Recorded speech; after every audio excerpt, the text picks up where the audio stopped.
Македонија ќе има засилена антикорупцијска политика мониторирана од САД и ЕУ, порача шефот на дипломатијата.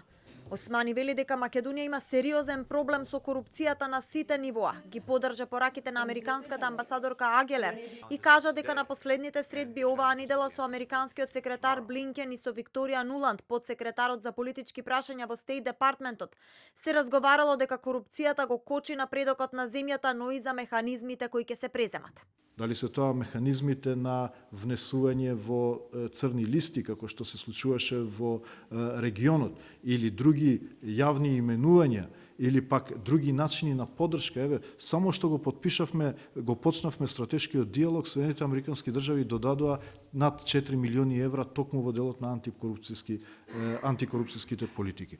Значи, земјата влегува во таков еден модус на развој во кој што антикорупцијската политика ќе биде најважната доминантна политичка нишка, ако можам да кажам, и тука ќе бидеме и помогнати, но и мониторирани од двата најголеми наши стратешки партнери, Европска Унија и САД.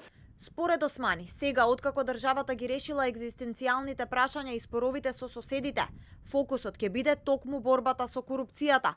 Вели дека не се амбицирано, порачува дека следните години ќе има расчистување на коруптивноста во државата на сите можни нивоа.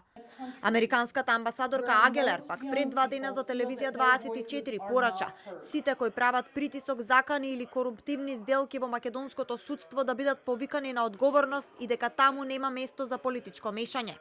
И од Европската комисија за телевизија 24 порача борбата против корупцијата и организираниот криминал да бидат ефикасни и ефективни.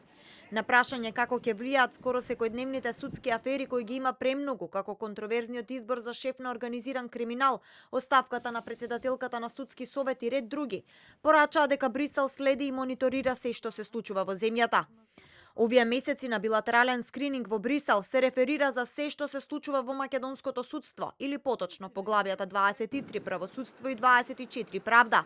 По 17 години во чекалницата на Европската Унија, очекувањата за подготвеност беа големи, но уште на самиот старт на преговорите со ЕУ, меѓународните партнери оваа недела од законодавниот дом со разочарување порачаа дека Македонија е се уште правно нефункционална држава.